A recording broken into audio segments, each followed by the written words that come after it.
Hi friends, good evening. ಸ್ಕೂಲಿಂದ ಬಂದೀನಿ. ಬಂದಮೇಲೆ ಸ್ವಲ್ಪ ಕೆಲಸಗಳು ಮಾಡ್ಕೋಬೇಕು. ಬಟ್ಟೆನೇ ಇಟ್ಟಿನಿ, ಯೂನಿಫಾರ್ಮ್ಸ್ ಎಲ್ಲ ತೊಳಿಬೇಕು. ಸ್ಯಾಟರ್ಡೆ ಸಂಡೇ ನಮ್ಮದು ಹೆವಿ ಕೆಲಸ ಆಗ್ಬಿಡುತ್ತೆ. ಆಮೇಲೆ ನಾನು ದೋಸೆ ಇಟ್ಟು ಬೆಳಗ್ಗೆ ನೆನೆಯಕ್ಕೆ ಹೋಗಿದ್ದೆ. ಈಗ ಸಾಯಂಕಾಲ ಬಂದಮೇಲೆ ಸ್ವಲ್ಪ ರುಬ್ಕೊಲಿಕ್ಕತ್ತೀನಿ. ಲಾಸ್ಟ್ ರೌಂಡು ಇದನ್ನೊಂದು ರುಬ್ಕೊಂಡ್ಬಿಡ್ತೀನಿ. ಆಯ್ತು ಫ್ರೆಂಡ್ಸ್, ಈಗ ಅಷ್ಟು ಒಂದು ಸ್ವಲ್ಪ ಕಲಸಿಟ್ಬಿಡ್ತೀನಿ. ನೀರೆಲ್ಲ ತೊಳೆದು ಹಾಕ್ಕೊಂಡೆ. ಇದು ಯಾಕೆ ಇಷ್ಟು ಬ್ಲ್ಯಾಕ್ ಅದ ಅಂದರೆ ಇದರಲ್ಲಿ ನಮ್ಮ ಮಮ್ಮಿ ಮಾಡಿದ್ದು ಉದ್ದಿನಬೇಳೆದು ಮನೇಲಿ ಮಾಡಿದ್ರಿಂದ ಸ್ವಲ್ಪ ಸಿಪ್ಪೆಗಳಿದ್ವು. ಆ ಸಿಪ್ಪೆಗಳು ತೊಳೆದಿನ ಒಂದಿಷ್ಟು ಹೋಗಿದ್ದಾವ. ಇನ್ನು ಉಳಿದಿರೋದು ಇಷ್ಟಿದೆ. ನಾನು ಅವಲಕ್ಕಿ ಹಾಕಿ ರುಬ್ಕೊಂಡಲ್ಲ, ಅವಲಕ್ಕಿ ಸ್ವಲ್ಪ ಕೆಳಗಿದೆ, ಅದನ್ನೊಂದು ಸ್ವಲ್ಪ ನೀಟಾಗಿ ಕಲಸೋಣ ಅಂತ. ಉಪ್ಪು ಅದೇನೂ ಹಾಕಲ್ಲ. ಉದ್ದಿನಬೇಳೆ, ಅಕ್ಕಿ, ತೊಗರಿಬೇಳೆದು ಸಿಪ್ಪಿ ಇತ್ತು. ತೊಗರಿಬೇಳೆ, ಆಮೇಲೆ ಸ್ವಲ್ಪ ಒಂದು ಮೆಂತೆ ಕಾಳು ಹಾಕೀನಿ. ಸೊ ಇದು ನೀಟಾಗಿ ಒಂದು ಸತಿ ಹಿಂಗೆ ಮಿಕ್ಸ್ ಮಾಡಿ ಇಟ್ಬಿಡ್ತೀನಿ.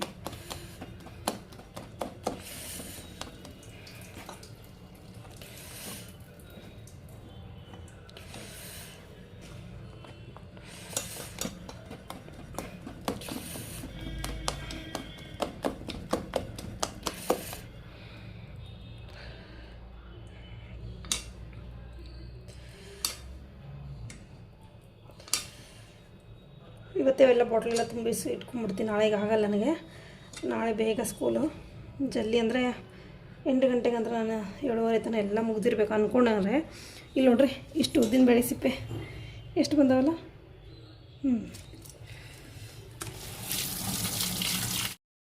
ಮಾರ್ನಿಂಗ್ ಫ್ರೆಂಡ್ಸ್, ಇದು ಬೆಳಗ್ಗೆ ಕಂಟಿನ್ಯೂ ಮಾಡತ್ತೀನಿ. ನಂಗೆ ನಿನ್ನೆ ಮಾಡೋಕ್ಕಾಗಿಲ್ಲ, ಯಾಕೆಂದರೆ ಮನೆಗೆ ಜನ ಬಂದುಬಿಟ್ರು. ಆಮೇಲೆ ಏನಾಯಿತು ಅಂದರೆ ಟೈಮ್ ಯಾವಾಗೋಯ್ತು ಅಂತ ಗೊತ್ತಾಗಿಲ್ಲ. ರಾತ್ರಿ ಇಷ್ಟೆಲ್ಲ ಬಟ್ಟೆ ಹಾಕ್ಕೊಂಡು ಪಾತ್ರೆ ತೊಳ್ಕೊಂಡು ನನಗೆಲ್ಲ ಕೆಲಸ ಮಾಡಿ ಅಡುಗೆ ಮಾಡೋಷ್ಟಿಗೆ ಟೈಮ್ 9:30 ಮೇಲೆ ಆಯಿತು. ಹಾಗಾಗಿ ನಾನು ವೀಡಿಯೋನ ಕಂಟಿನ್ಯೂ ಮಾಡಲಿಲ್ಲ. ಯಾಕಂದರೆ ಅವ್ರು ಬಂದಿದ್ರಲ್ಲ, 2 ಅವರ್ಸ್ ಮೇಲೆ ಆಯಿತು ನಂಗೆ ಅವ್ರ ಜೊತೆಗೆ. ಹಾಗಾಗಿ ಒಂದು ಸ್ವಲ್ಪ ವೀಡಿಯೋ ಮಾಡ್ಕೊಲಿಕ್ಕಾಗಲಿಲ್ಲ. ಬಟ್ಟೆ ಜಾಸ್ತಿ ಇದ್ವು ನಿನ್ನೆ. ಇಲ್ಲಿ ನೋಡ್ರಿ, ಇಷ್ಟೆಲ್ಲ ತೊಳೆದಾಕೆ ನಾನು. ಹಾಗಾಗಿ ಒಂದು ಸ್ವಲ್ಪ ಪ್ರಾಬ್ಲಮ್ ಆಯ್ತು ನನಗೆ. ರಾತ್ರಿ ಲೇಟ್ ಆದರೂ ಪರವಾಗಿಲ್ಲ, ಎಲ್ಲ ಮಾಡೇ ಮಲ್ಕೊಂಡೆ ನಿನ್ನೆ. ಯಾಕಂದರೆ ಇವತ್ತು ಬೆಳಗ್ಗೆ ನನಗೆ 7 ಗಂಟೆಗೆ ಶಾಲೆ ಇದೆ. 7:15 ನಾವು ಅಲ್ಲಿ ಹೋಗಬೇಕು. ಹಾಗಾಗಿ ಇವಾಗ 6:30 ಆಗಿದೆ ಬೆಳಗ್ಗೆ. ಆಲ್ಮೋಸ್ಟ್ ಎಲ್ಲ ಕೆಲಸ ಮಾಡ್ಕೊಂಡಿನಿ. ಟೀ ಕುಡಿಬೇಕು. ಟೀನೂ ರೆಡಿ ಆಗೈತೆ. ಆಲೂಗಡ್ಡೆ ಕುದಿಸೋಕ್ಕಿಟ್ಟಿದ್ದೀನಿ. ಈಗ ದೋಸೆ ಹಿಟ್ಟು ಚೆಂದ ಉಪ್ಪು ಬಂದತ್ತೆ. ಇದನ್ನೊಂದು ಸ್ವಲ್ಪ ಹಾಕ್ಕೊಂಡು ನನಗೆ ಎಷ್ಟು ಬೇಕಷ್ಟು ಮಾಡ್ಕೊತೀನಿ. ಮಧ್ಯಾಹ್ನ ಅಡುಗೆಗೂ ಪ್ರಿಪ್ರೇಷನ್ ಮಾಡಬೇಕಿತ್ತು, ಬಟ್ ಆಗಲ್ಲ ಇವಾಗ. ಯಾಕಂದರೆ ಮಾಡಬೇಕಂತ ನಾನು ಆಲ್ರೆಡಿ ಎಲ್ಲ ತೆಕ್ಕೊಂಡು ಇಟ್ಕೊಂಡಿದ್ದೀನಿ ಇಲ್ಲಿ. ಬಟ್ ಆಗಲ್ಲ ಅನ್ಕೋತೀನಿ ನಾನೀಗ. ನಂಗೆ ಟೈಮ್ ಆಗೋಯ್ತು.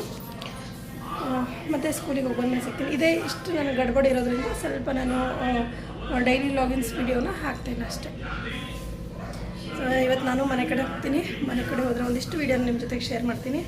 ಯಾಕಂದರೆ ಮನೆ ಸ್ವಲ್ಪ ಚೇಂಜ್ ಆಗಿದೆ. ಆಮೇಲೆ ಈ ಮನೆ ಇವಾಗ ನಮ್ಗೆ ಬಾಡಿಗೆ ಮನೆ. ಸ್ವಂತ ಮನೆ ಹೋಗಿ ಈಗ ಬಾಡಿಗೆ ಮನೆ ಆಗಿದೆ. ಅದ್ರ ಬಗ್ಗೆ ನಿಮಗೆ ನೆಕ್ಸ್ಟ್ ಹೇಳ್ತೀನಿ. ನಾನು ಈ ಕಡೆ ಆಲೂಗಡ್ಡೆ ಪಲ್ಯ ಮಾಡಿದೆ. ನಾನು ಫುಲ್ ರೆಡಿಯಾಗಿ ಸ್ಕೂಲಿಗೆ ಹೋಗಬೇಕು. ನನ್ನ ಮಗನಿಗೆ ಕಡಕ್ ಬೇಕಂತೆ. ಅವನಿಗೆ ಸ್ವಲ್ಪ ಕ್ರಿಸ್ಪಿ ಮಾಡಾಕತ್ತೆ. ಕಡಕ್ ಅಂದರೆ ಕ್ರಿಸ್ಪಿ ಮಾಡಿದೆ. ಇದು ಲಾಸ್ಟ್ ನಾನು ಟೈಮ್ ಆಗಿದೆ, ಬೇಕಂದ್ರೆ ಅವ್ರು ಹಾಕ್ಕೊಂತಾರೆ. ನೋಡಿರಿ ಎಷ್ಟು ಕ್ರಿಸ್ಪಿ ಆಗೈತೆ ಅಂತ ದೋಸೆ. ಈ ಸತಿ ದೋಸೆ ಚೆನ್ನಾಗಿ ಬಂತು, ಒಂದೂ ಹಾಳಾಗಿಲ್ಲ. ಹಂಗೆ ಬಂತು. ಸದ್ಯಕ್ಕೆ ನಾನು ಎಲ್ಲ ಗ್ಯಾಸ್ ಆಫ್ ಮಾಡಿ ಹೋಗ್ಬಿಡ್ತೀನಿ. ಯಾಕಂದ್ರೆ ಟೈಮ್ ಆಗೋಗಿಲ್ಲ ನನಗೆ. ಮತ್ತು ಸ್ಕೂಲಿಗೆ ಬೈತಾರೆ. ಈಗ ಟೈಮು 8:05 ಆಗೈತೆ. ಫ್ರೆಂಡ್ಸ್, ಇದು ಸ್ಕೂಲಿಂದ ಬಂದ ಮೇಲೆ ಮತ್ತೆ ನನ್ನ ಸ್ವಲ್ಪ ಫ್ರೆಶಪ್ ಆಗಿ ಇವಾಗ ಇಲ್ಲಿ ನೋಡ್ರಿ, ನಾನು ಸೈಡ್ ಕಡೆ ಹೊಂಟೀನಿ. ನಮ್ಮ ತಮ್ಮ ಬರೋದು ಅವ್ರು ಏನೇನೋ ಹೇಳಿದ್ದ. ಸೊ ಇವತ್ತು ನೋಡ್ರಿ ಬಂದಾನೆ. ಅವನು ಆನ್ ದ ವೇ ಇದು ಆಗೋದ್ರಿಂದ ಅವ್ನು ಬಂದೆ. ನಾನು ಆ್ಯಕ್ಚುಲಿ ಅವ್ನು ಬೆಂಗ್ಳೂರಿಗೆ ಹೊಂಟಿದ್ದಾನೆ. ಹೋಗಬೇಕಾದ್ರೆ ಇಲ್ಲಿ ಬಂದ. ಇದು ನಮ್ಮ ಬಿಲ್ಡಿಂಗ್ ನಿಮಗೆ ತೋರಿಸ್ತೀನಿ. ಇದು ಬಿಲ್ಡಿಂಗ್ ಸೇಲ್ ಆಗಿದೆ. ಅದು ಅಂದರೆ ಮಾರಾಟ ಆಗಿದೆ. ಹಾಗಾಗಿ ಅದು ನಮಗಿವಾಗ ಬಾಡಿಗೆ ಮನೆ. ಸೊ ಸ್ವಂತ ಮನೆ ಹೋಗಿ ಇವಾಗ ಬಾಡಿಗೆ ಮನೆ ಆಗಿದೆ. ಸೊ ಇವಾಗ ನಾನು ಮನೆ ಕಡೆ ಹೊಂಟೀನಿ. ಸೊ ನಮ್ಮ ಮನೆ ಕೆಲಸ ಇನ್ನೂ ಮುಗ್ದೇ ಇಲ್ಲ. ಮುಗಿಯೋವರೆಗೆ ಇಲ್ಲೇ ಇರ್ತೀವೋ ಇಲ್ಲೋ ಗೊತ್ತಿಲ್ಲ. ಇಲ್ಲ ಬೇರೆ ಬಾಡಿಗೆ ಮನೆ ಹುಡ್ಕೋಬೇಕು ನಾನು. ಈಗ ಸೈಟ್ ಹತ್ರ ಹೋಗ್ತೀನಿ. ಸೈಟ್ ಹತ್ರ ನಿಮಗೆ ತೋರಿಸ್ತೀನಿ ಏನು ಚೇಂಜಸ್ ಆಗಿದೆ, ಏನು ಚೇಂಜಸ್ ಆಗಿಲ್ಲ ಅಂಥೇಳಿ. ಆಮೇಲೆ ನೆಕ್ಸ್ಟ್ ವೀಡಿಯೋಲಿ ನಿಮಗೆ ಮನಿ ಸೇವಿಂಗ್ ಬಗ್ಗೆ ಹೇಳ್ಕೊಡ್ತೀನಿ.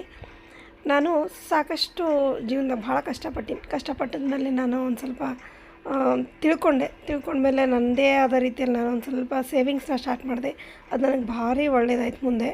ಸೊ ಅದ್ರ ಬಗ್ಗೆ ನಿಮ್ಗೆ ನೆಕ್ಸ್ಟಾಗಿ ಹೇಳ್ಕೊಡ್ತೀನಿ. ಇದು ಕೆಳಗಡೆ ನಾನು ಓಪನ್ ಪ್ಲೇಸ್ ಅಂದಿದ್ನಲ್ಲ, ಈಗ ಅದು ಓಪನ್ ಪ್ಲೇಸ್ ಇಲ್ಲ, ಅಲ್ಲಿ ಕೂಡ ಕನ್ಸ್ಟ್ರಕ್ಷನ್ ಸ್ಟಾರ್ಟ್ ಮಾಡಿದ್ದಾರೆ. ಅಲ್ಲಿ ಕೂಡ 2 BHK ಮನೆ ಮಾಡ್ತಾರೆ. ಇನ್ನು ಮೇಲ್ಗಡೆ ಪೋರ್ಷನ್ ನಮ್ಮದೇನಿತ್ತು ಅಲ್ಲಿ ಇವಾಗಿನ ನೆಂಟಲ್ ಹಾಕಬೇಕು. ನೆಂಟಲ್ ಹಾಕಿಂದ ಇನ್ನು ಸಾಕಷ್ಟು ಕೆಲಸ ಇದೆ ಇದರಲ್ಲೂ.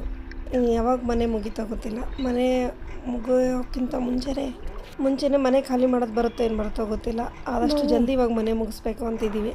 ಸೊ ಮನೆಯ ಮುಂದಿನ ಅಪ್ಡೇಟ್ ಮತ್ತೆ ಕೊಡ್ತೀನಿ. Okay friends.